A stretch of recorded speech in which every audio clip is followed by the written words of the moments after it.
Alors, salut tout le monde, LMV 162. Je fais quoi là, une page de pub ou quoi? Pour avoir les dents plus blanches? N'importe quoi. Mais c'est bien dans la vie de faire n'importe quoi de temps en temps.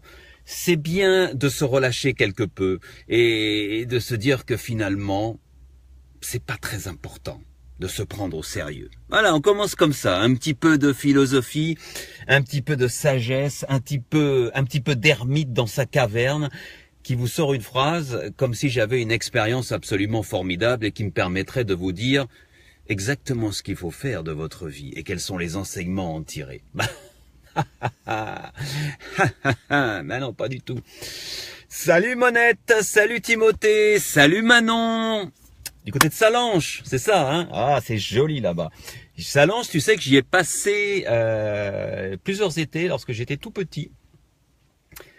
Ouais, c'était vraiment magnifique, surtout avec le Mont Blanc. Hein. Je pense que la vie est toujours la même. C'est vraiment magnifique. Salut Yona, Yona l'écossaise. Salut Cécile. Cécile, c'est la dame aux 20 000. Mais si vous voulez savoir quel 20 000, eh ben, il faut être un mordu ou une mordue. Clink, clink. N'importe quoi.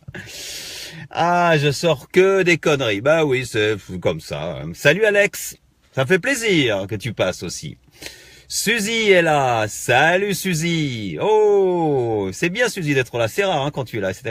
Oui, je suis de Salence, mais là je suis pas loin de Grenoble. Maintenant, Grenoble, Grenoble. Eh ben, j'ai également travaillé à Grenoble. J'ai travaillé pour, c'était quoi? C'était France Bleu. Là, à l'époque, c'était Radio France. J'ai travaillé à Grenoble et je garde un souvenir de Grenoble absolument fantastique. Le ski, lorsqu'on habite à Grenoble, c'est génial. Tu sais pourquoi? C'est juste à côté. Salut Catherine, ça va? Catherine, hein? Salut Frédéric, ça va aussi? Merci de passer. Oui Catherine, je t'ai raté pour ta signature, je voulais aller te voir samedi dernier, mais j'ai vu que tu allais faire une conférence en plus, et je veux absolument y aller, mais ça va être très dur. Lorsqu'on a un petit garçon de 3 ans, c'est pas facile de se libérer un samedi. Cécile, qu'est-ce que tu me dis? Ça fait du bien de dire des bêtises parfois. Oh que oui, ça détend. Mais moi, j'aime pas trop le mot parfois par contre. Souvent. Après...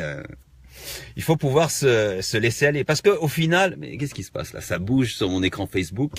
Enfin bref, au final, qu'est-ce qui nous reste à la fin de la vie? Le bien qu'on aura fait aux autres?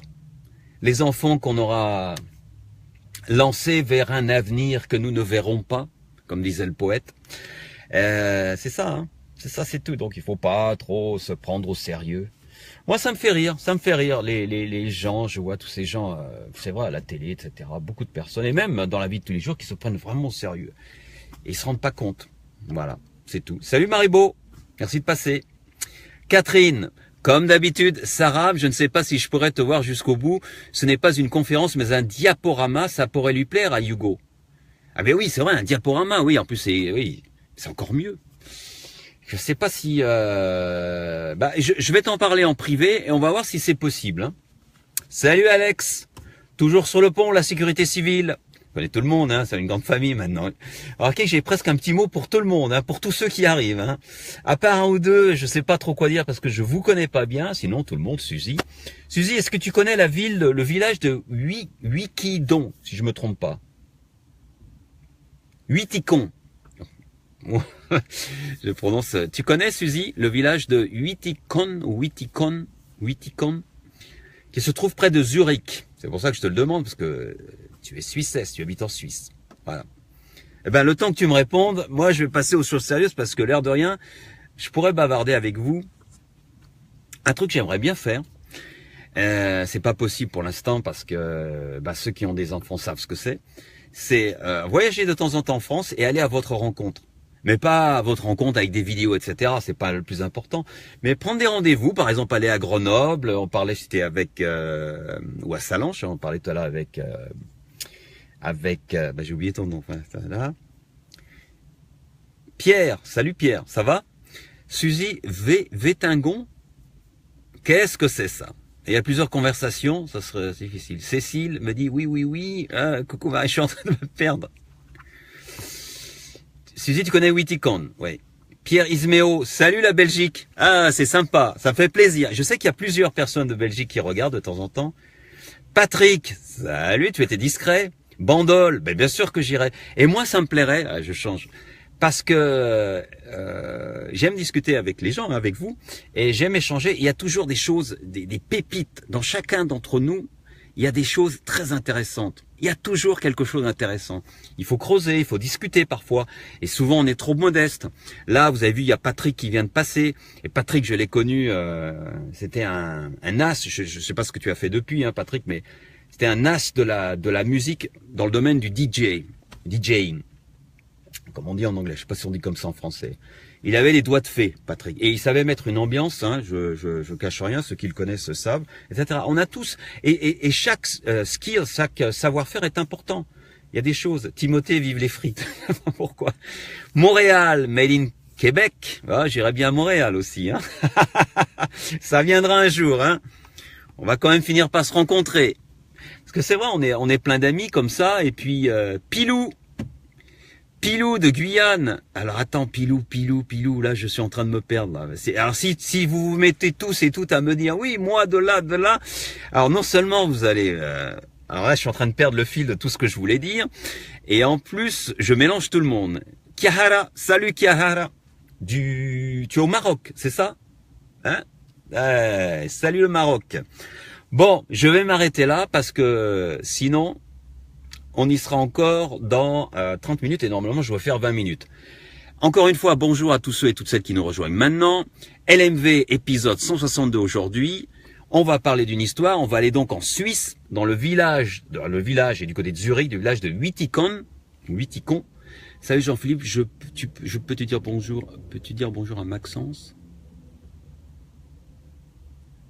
Maxence. Ah oui, bien sûr. Salut Maxence. Ça va? Du côté de la Belgique, une grosse bise. Et tu fais une grosse bise à ta grand-mère aussi, qui est très dynamique. Chiara est en Espagne, pardon, excuse-moi. Bon, allez, le moment suspendu du jour, et aujourd'hui j'en ai deux. Alors vous n'allez pas bien le voir, hein, je le remettrai bien sûr sur la page Le Meilleur est à venir, n'hésitez pas à vous abonner sur cette page Facebook. Premier, on le voit pas bien, je vous l'ai dit, c'est normal, il est proposé par Lily, qui nous fait un petit lever de soleil sympathique que j'ai bien aimé, discret, qui passe bien comme ça, et qui permet, ce sont des photos, si vous les regardez, vous les mettez en grand sur votre écran d'ordinateur, sur votre iPad ou sur votre iPhone, vous les regardez bien, et vous allez voir, vous allez avoir ce phénomène, c'est pour ça que je les sélectionne, parce qu'elles sont très belles, pour une raison très simple, c'est que vous allez pendant quelques secondes vous poser. Ça va être ce qu'on appelle le moment suspendu. C'est pas moi qui ai inventé le mot, c'était Sandrine qui a inventé le mot, moment suspendu, l'expression pour ça. Et pendant ces quelques secondes, vous oubliez un petit peu tout et vous vous recentrez sur vous-même. Pas besoin de faire de méditation, mais ça marche. Moi, quand je vois vos photos, et là, si je me pose, je regarde la photo et tout de suite, je suis attiré par la photo de Lily. Je me pose la question sur le soleil, les arbres en bas, etc. Donc, il y a plein de choses qui se passent. Donc, n'hésitez pas à regarder ces photos sur la page Le Meilleur est à venir. Hein, vous abonner si vous voulez. Et là, vous verrez tout de suite quelque chose se passer en vous. Ça dure quelques secondes. Et ça veut dire quoi? Ça veut dire qu'on peut, pendant quelques instants, oublier tout le stress. C'est possible.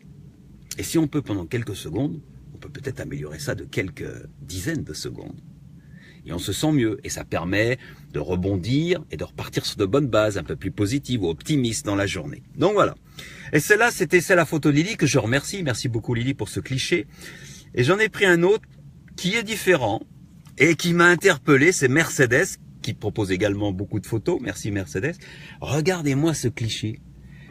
Alors on le voit mal, mais je le remettrai. Qu'est-ce que c'est que ce truc? C'est en Belgique. Et donc là où se trouve Maxence et Dominique, c'est ça. Et en fait c'est une sculpture. C'est une sculpture ultra moderne parce qu'on est au bord de la mer, montrant des vagues en quelque sorte en train de jaillir ou quelque chose comme ça. Mais ça m'a vraiment surpris de voir ça et je serais curieux de le voir en vrai en fait. Parce qu'il y a des sculptures, alors Mercedes peut-être pourra nous en dire plus. Je connais pas du tout l'endroit où c'est, mais j'ai trouvé la photo interpellante. Alors, je vais aussi mettre cette photo et peut-être concentrez-vous, pas vous concentrer, regardez la photo pendant quelques secondes et vous allez voir l'une de ces photos, celle de Lily ou Mercedes, je suis certain, va provoquer quelque chose en vous. C'est-à-dire provoquer, ça veut dire que pendant un moment, ça va couper le flot ininterrompu de toutes les pensées qui se bousculent dans notre esprit et dont on n'arrive pas à se débarrasser. C'est très difficile en ce 21e siècle, hein, il faut le dire. Si vous êtes bon en concentration, vous y arrivez. En méditation, moi j'arrive pas, mais je sais que ces photos me permettent de me relaxer un petit peu. C'est important. Ouais. J'étais en train de penser à autre chose. Je reviens vers vous. Le gars qui s'en fout. Oui, attendez, je reviens. Je pense à un truc. Ah oui, voilà. Je reviens. On va voir pas mal de photos, quelques photos d'humour qui a été partagées sur les réseaux sociaux. L'histoire qui nous emmène en Suisse à la rencontre d'un personnage anglo-suisse ou suisseau-anglais, je sais pas. Helvético-anglais, pardon, et qui va être absolument passionnant. C'est une belle histoire, un peu bittersweet, mais très sympa. Et puis, je voulais parler de quelqu'un d'autre. On va parler de Véronique. Véronique, c'est pas son vrai nom. J'ai changé son prénom de façon, vous allez comprendre pourquoi. Véronique, c'est très rapide. C'est un petit coup de gueule que je fais en passant, et je trouve qu'il y a des choses quand même assez bizarres qui se produisent là, en France. Véronique avait un travail, etc., et elle a été déclarée handicapée du travail. Lorsqu'on est déclaré handicapé du travail, le système français pour ça est génial. Qu'est-ce qui se passe? On a le droit de faire une formation pour retrouver un travail. Parce qu'une fois qu'on devient handicapé, on peut pas. Les compétences qu'on avait avant sont pas toujours. Il n'est pas toujours possible de continuer dans ce domaine, surtout si c'était dans le domaine du physique. Donc, Véronique devient une handicapée officielle. Elle est déclarée handicapée pas du travail, mais handicapée. Et donc, pour retrouver un travail, il faut qu'elle suive une formation. Et pour cela, il y a un système qui est bien fait, qui s'appelle un centre de formation qui s'appelle le CRIP, qui est le centre de réinsertion et de formation, quelque chose comme ça, de réinsertion et de je sais plus quoi, professionnel, etc., qui se trouve un petit peu partout en France. Et dans ces centres, qui sont réservés aux handicapés, ils suivent des formations qui leur permettent ensuite de trouver un travail. Et c'est génial parce que souvent, quand ils font le CRIP, ces fameux centres de formation, au bout, ils retrouvent un travail. Ce qui est bien, pour plusieurs raisons. Parce que d'abord, ils retrouvent un travail. Ensuite, ils ne deviennent pas des poids que la société doit supporter, c'est-à-dire qu'ils se supportent eux-mêmes. Il n'y a pas besoin de dépenser de l'argent pour les supporter. Je dis ça d'une façon, je le dis très mal, mais vous voyez ce que je veux dire. C'est bon pour leur self-esteem, pour leur confiance en eux. Et puis, ça, tout simplement, c'est prouvé, ça fait faire des économies. Ce qui est bien, lorsqu'ils font la formation du CRIP, qui peut durer près d'un an ou même plus, ils sont payés. Ils reçoivent un salaire. Et c'est bien parce que comment voulez-vous suivre une formation si vous n'avez pas de salaire lorsque vous êtes en plus handicapé? Et ce salaire, là que je parle d'un cas ici dans la région où je suis en ce moment, où j'habite en ce moment, qui est l'Occitanie, la nouvelle Occitanie. L'Occitanie, la nouvelle région. Ces salaires sont payés justement par la région Occitanie, la région occitane. Vous voyez le nouveau logo que je vous avais déjà montré, que je trouvais assez marrant, on dirait là, un peu... Il y a du Wi-Fi en Occitanie, eh oui. Je sais, elle est mauvaise, mais bon, le logo est pas mal. Hein. Il y en a de la Wi-Fi en Occitanie. Et donc, tous ceux qui suivent une formation, les handicapés qui suivent une formation au CRIP, sont donc payés, reçoivent un salaire mensuel qui leur permet de survivre, etc., ils font beaucoup d'efforts, beaucoup de sacrifices, et qui reviennent de survivre jusqu'à ce qu'ils obtiennent le diplôme et ensuite un emploi, et généralement ils trouvent tous un emploi. Mais arrive le 1er septembre de cette année, et la présidente de la région Occitane, que je la retrouve,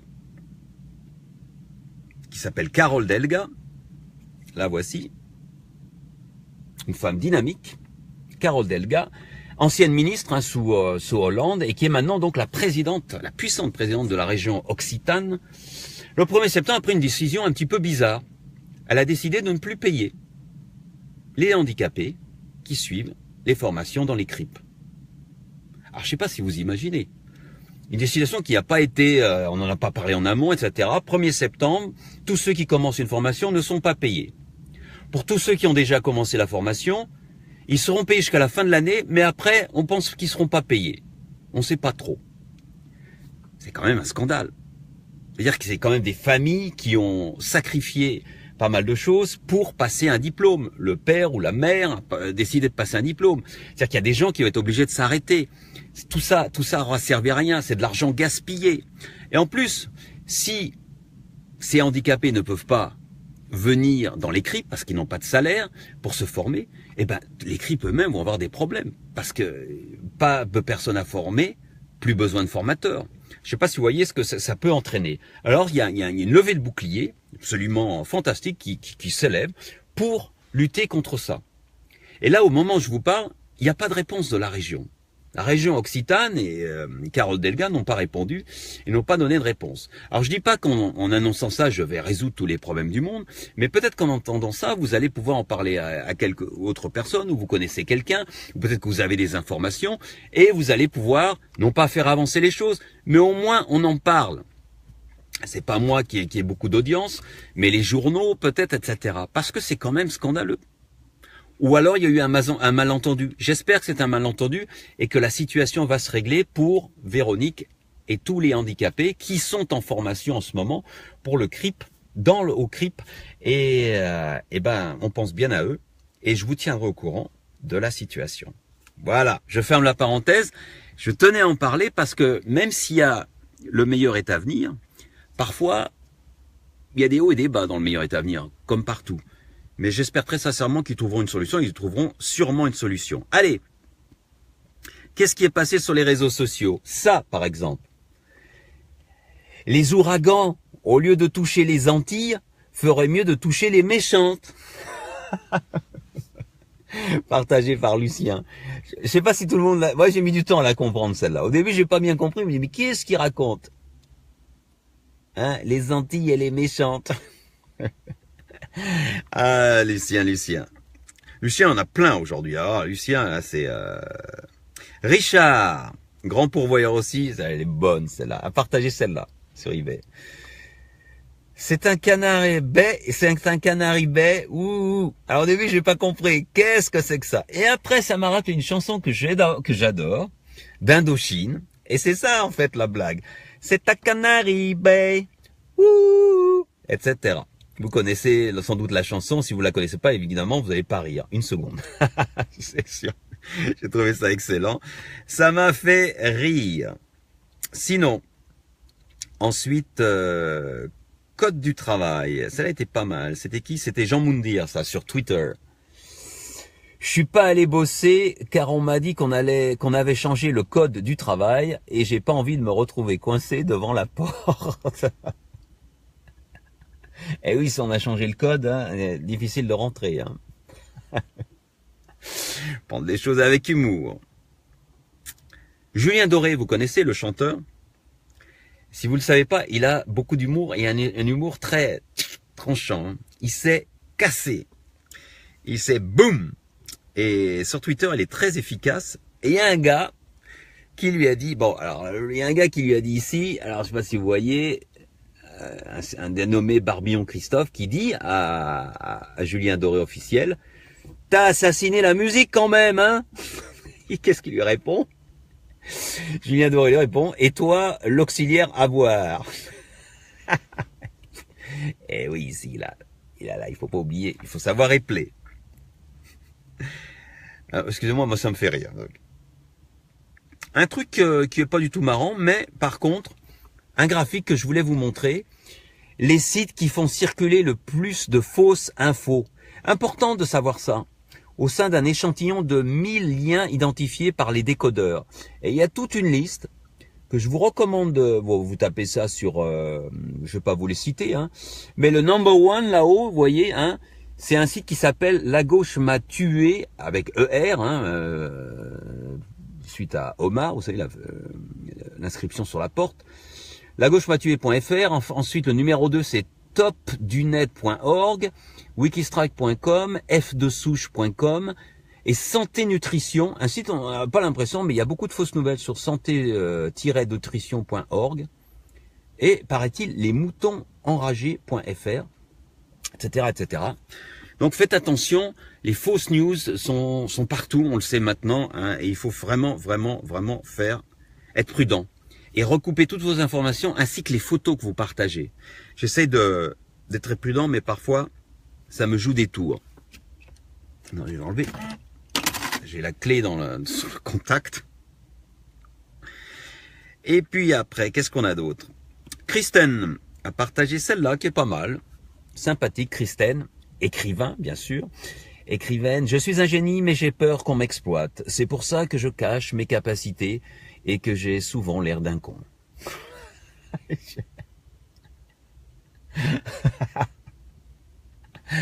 Merci Kristen, elle est bonne. L'iPhone 10, enfin l'iPhone 10, l'iPhone 8, l'iPhone 10 vont sortir, vous le savez. iPhone 10 c'est Facial ID, comment on dit, la reconnaissance faciale, voilà. Et il fallait bien que quelqu'un la sorte. Et c'est Walid qui l'a sorti.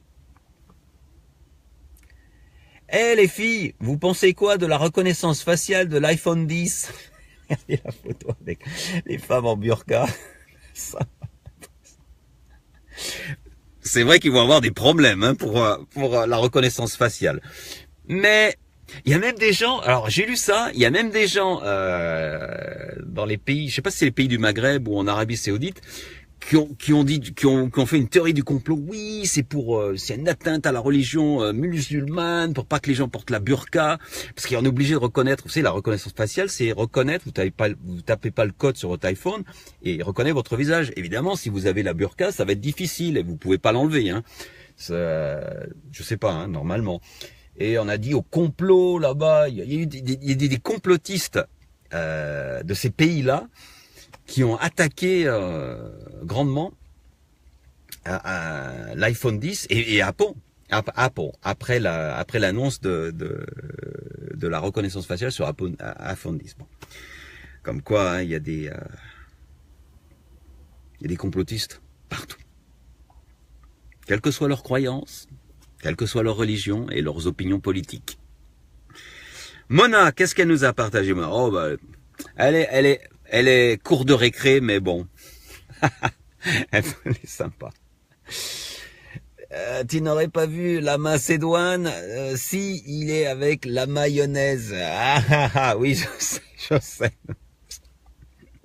C'est un petit peu facile, oui. Cours de récré, je vous avais prévenu, cours de récré. Il en faut aussi. Lucien qui revient en force. C'est pas une blague, mais j'ai trouvé cette photo très très belle. C'est facile d'avoir l'air parfait quand t'as jamais rien fait. Eh ouais. Là, le petit premier de la classe, là, celui qui est toujours tiré à quatre épingles, toujours au premier rang, mais qui fait rien, qui prend pas de risque, qui franchit pas les lignes jaunes, hein, qui fait pas le mur. Et c'est bien hein, cette photo avec les crayons.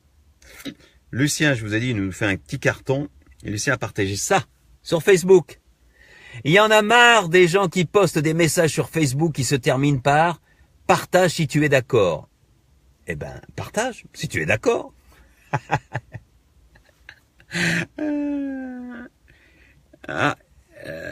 Pilou. Ah, mais j'ai raté tous vos messages, là.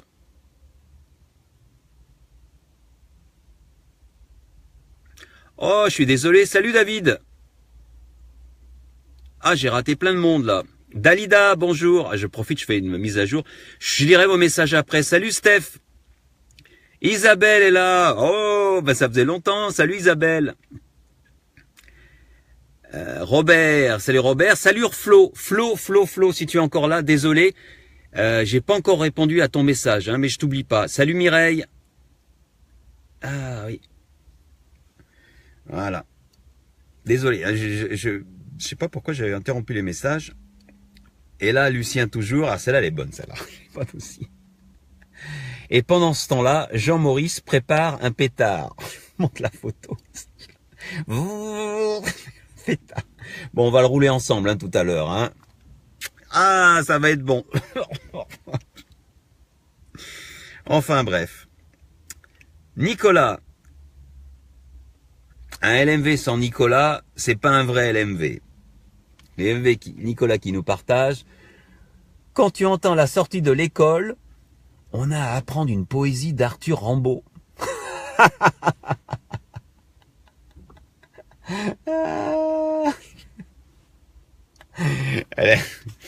Oui, j'ai étudié Arthur Rimbaud, surtout le volume 1, 2, 3, 4, 5 et je crois 6, hein, il y en a 6 d'ailleurs.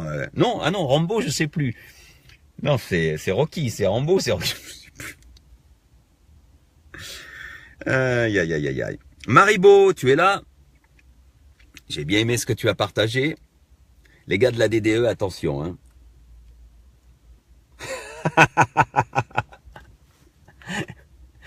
Attention, hein, quand on voit ce panneau, là, on se pose des questions.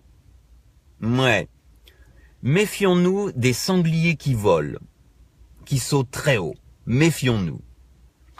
Je vous en conjure, on ne sait jamais. Mireille. J'ai horreur de qu'on dise partager, je suis capable d'y penser toute seule. Ben oui, ben oui, ben oui, ben oui. Et Richard. Richard qui a partagé une photo qui me fait très plaisir, vous allez comprendre tout de suite pourquoi. Regardez ça. Un petit escargot avec une petite goutte d'eau. Et pourquoi elle me plaît? Parce que elle est jolie cette photo.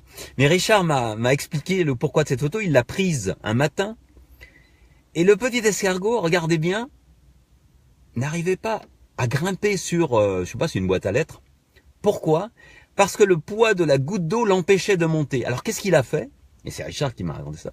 Il a tout simplement attendu que la goutte d'eau tombe. Et ensuite, il a poursuivi son chemin sereinement et tranquillement. C'est pas beau ça? Petite histoire d'escargot. Hey, entre parenthèses, je suis sur le volume 10 de La femme sans peur. Le dernier. Ah oui, c'est le dernier. Et ça, c'est un peu difficile. Salut Marie.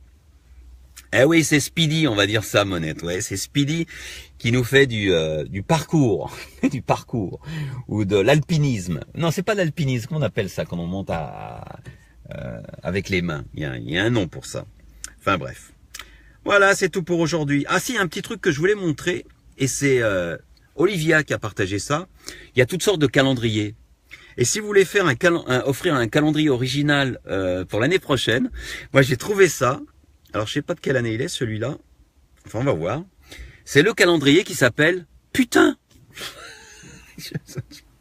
Rassurez-vous. Le voilà le calendrier qui s'appelle Putain.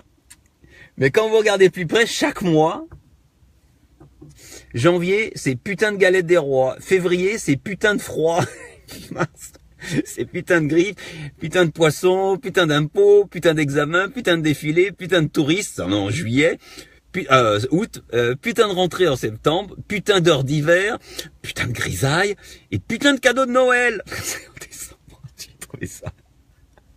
J'ai trouvé ça super. Olivia l'a partagé sur sa page et j'ai pas pu résister au plaisir de vous le montrer. Et si vous n'avez pas d'idée pour comme cadeau de Noël, je sais pas où on le trouve, hein. Cherchez. Et je crois que c'est une super idée originale qui doit pas coûter trop cher à offrir à vos amis, surtout s'ils disent beaucoup putain. Et les Français, hein, on dit putain pour tout en fait. Putain le mot putain peut s'adresser avec n'importe quelle expression, la joie, la tristesse, la colère, etc. Voilà. Ben dites donc, j'ai beaucoup parlé. Hein.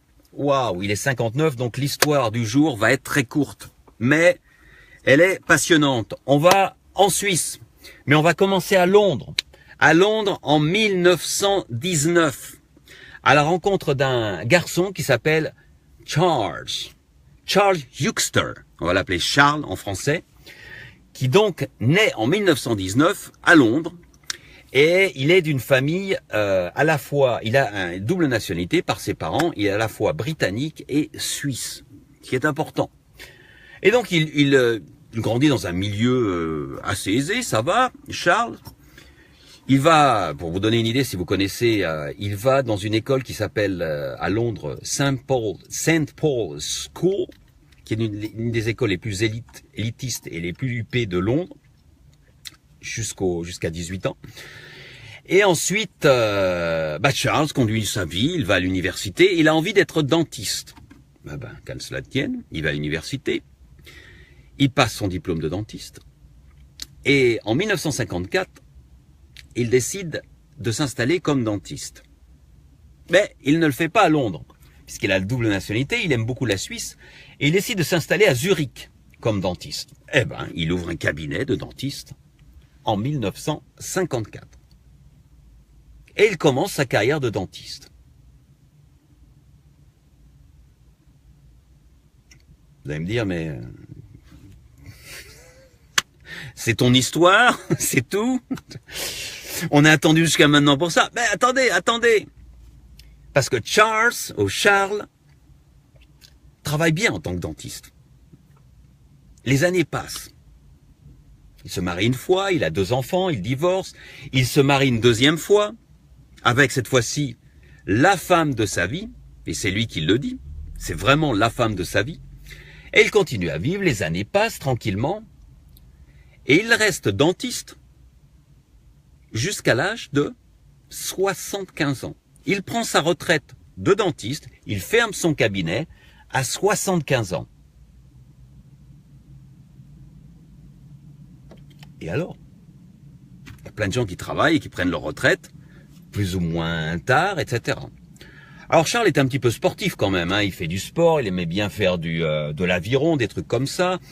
Et puis tranquillement. Donc il prend sa retraite, mais il continue à être actif quand même parce qu'il a une newsletter sur les choses des dentistes. Il écrit une newsletter et il va continuer sa newsletter malgré sa retraite à 75 ans.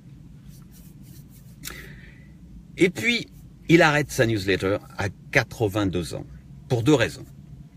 D'abord parce que en son fort intérieur, il se disait que je vais pas aller, je dépasserai pas, je vivrai pas jusqu'à 85 ans. Je dépasserai pas les 85 ans.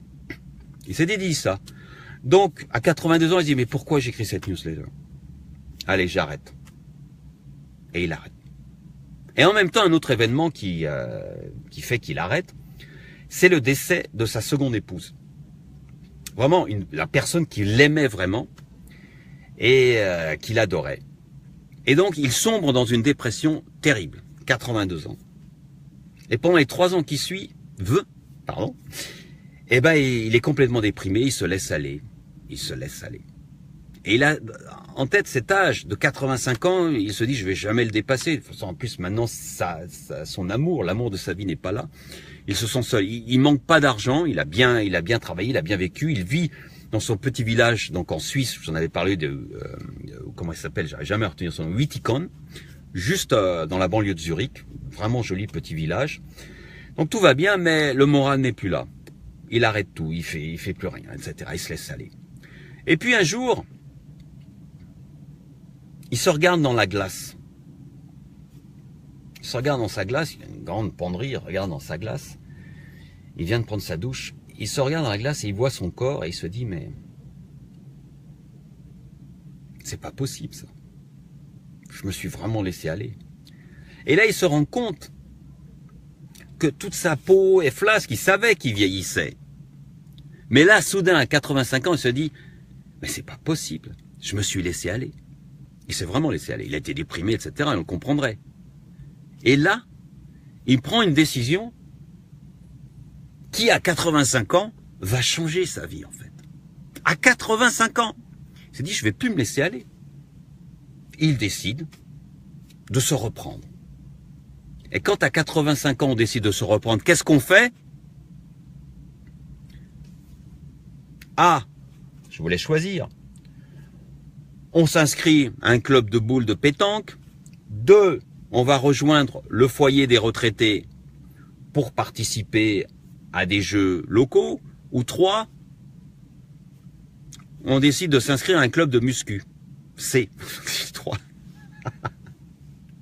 À votre avis, qu'est-ce que Charles décide de faire? Eh ben oui, il choisit petit C ou petit 3. Il s'inscrit dans un club de musculation. Alors quand on le voit arriver à 85 ans dans un club de muscu, Les moniteurs qui sont là, ils disent écoutez, vous êtes sûr que vous voulez vous faire de la musculation? Et Charles veut faire de la musculation. Au début, on se dit ouais, c'est une lubie, un petit vieux comme ça, enfin un petit vieux qui arrive à peine à marcher, qu'est-ce qu'il va nous faire? Mais lorsque, au fil des jours, il voit que Charles revient tous les jours au club de muscu, il commence à le prendre au sérieux. Et il commence à l'entraîner. Et 4 fois par semaine, Charles commence à faire de la musculation. Au bout d'1 an, Charles a perdu 12 kilos. Et non seulement ça, il a retrouvé tous ses abdos. Et il a même du muscle. C'est assez étonnant. Et pour vous montrer la preuve, il faut que je retrouve notre ami Charles. Le voici. Et il commence à faire des compétitions, Charles. Le voilà, Charles. Regardez-moi ce corps d'athlète. Ça, c'est à peu près un peu plus tard encore. Il doit avoir 87 ou 88 ans. Et regardez les muscles, etc. Mais si vous le voyez, vous allez voir des vidéos, vous tapez son nom et vous allez le retrouver. Et vous allez voir que Charles, mais c'est incroyable la transformation. Le gars a commencé à faire du bodybuilding, de la musculation.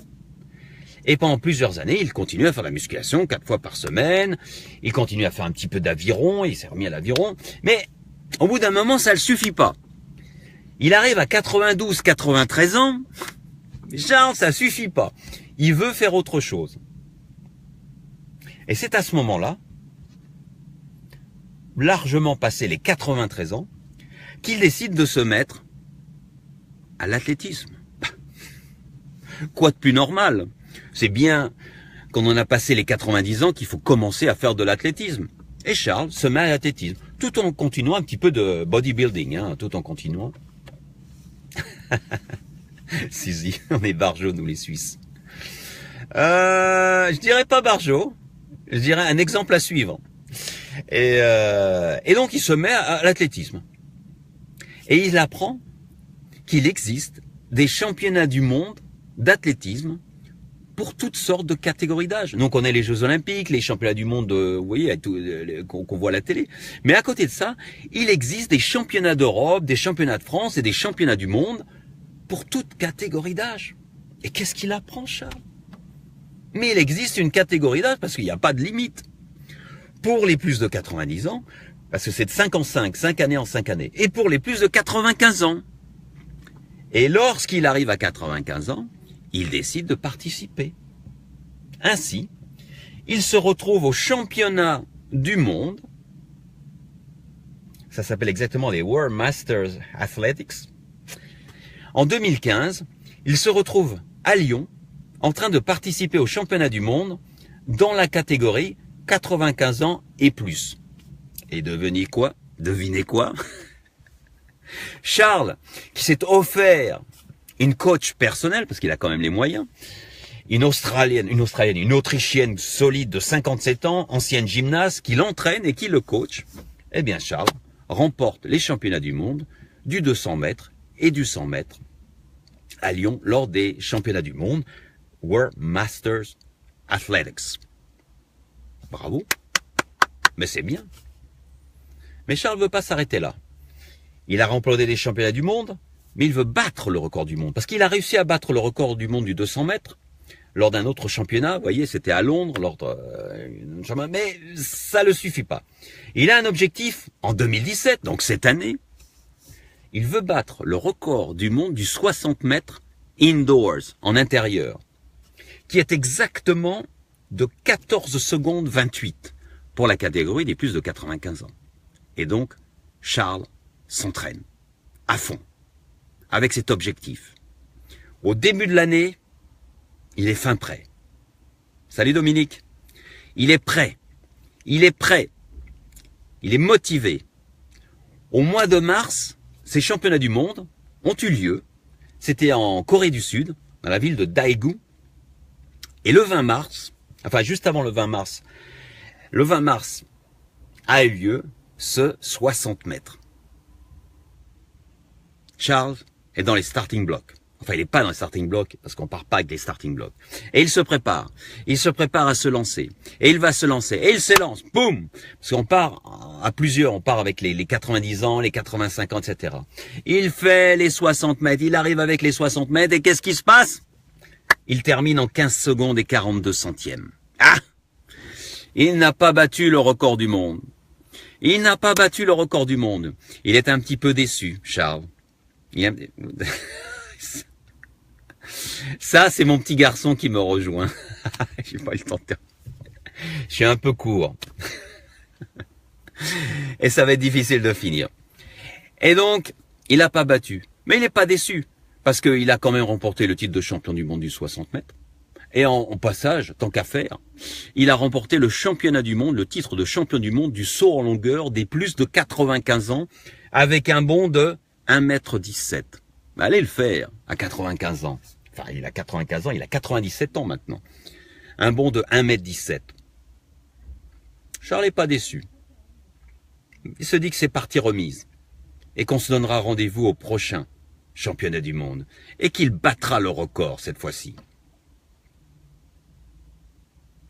Un mois plus tard, en avril, juste un mois après, le cœur de Charles a dit « Ça suffit, tu as fait assez d'efforts ». Et Charles s'est éteint au mois d'avril 2017. Alors on va pas être triste, surtout avec le petit samouraï qui est derrière. Et ce qu'il faut tirer de cette expérience, c'est la vie absolument magnifique de Charles, je vais pas avoir du mal à finir, et qui a une belle vie et qui a continué jusqu'au bout à se lancer des défis. Ça serait bien que quelqu'un s'occupe du petit parce que je vais pas pouvoir terminer. Mais oui, mais malheureusement, bon, ça va être comme ça. Et je veux garder cette image de Charles parce que c'est quand même super important. Charles qui a fait beaucoup de choses et qui a été un grand exemple. Il est connu dans les milieux sportifs pour les personnes un peu plus âgées. On veut garder cette image. Un battant. Quelqu'un qui s'est battu. Robert. C'est la maison viagée. Et qui finalement a dit que tout était possible. Rien n'est impossible. Surtout lorsqu'on commence l'athlétisme à 95 ans. Donc ça nous donne plein d'espoir parce que c'est un exemple. Et c'est ça qui est bien. Et c'est ça que je veux retenir de l'expérience de Charles, qui jusqu'au bout aura fait quelque chose de sa vie, aura tenté des trucs. Il n'est jamais trop tard. On va se quitter avec la citation du jour. Comme d'habitude, c'est Suzy qui est pourvoyeuse de citations du jour. Merci Suzy, comme d'habitude. Le temps viendra où vous croirez que tout est fini. C'est alors que tout commencera. Louis L'Amour. Eh oui. Pensez à Charles. Si vous avez des doutes, pensez à lui. Dites-vous que tout est possible. Même quand vous pensez que tout est fini, c'est alors que tout peut commencer. Et très souvent, ça se passe ici. Allez, on va se quitter parce que le petit ninja, là, il va pas tenir longtemps. Merci d'être resté aussi longtemps avec moi. Je suis resté un petit peu plus longtemps que d'habitude. Mais je pensais que l'histoire de Charles était vraiment belle. Et même s'il vient de décéder, il faut pas être triste pour lui. Il est décédé en avril, mais il faut pas être triste. Il aura eu une belle vie. Professionnelle, personnelle et d'exemple aussi. Et je l'oublierai pas et je penserai à lui lorsque je vais me remettre à la course à pied. Bonne soirée à tous, merci en tout cas d'avoir été là et on se retrouve la semaine prochaine, ça sera l'épisode 163 déjà. En attendant, n'hésitez pas à partager cette vidéo, partagez-la tout de suite pour donner l'exemple et pour donner de l'espoir à ceux de vos amis ou des personnes qui pourraient être intéressées par ce que fait, ce qu'on peut faire et ce que peut accomplir l'être humain. C'est absolument fantastique. Allez, on se retrouve la semaine prochaine. Merci, à bientôt tout le monde. Bye bye.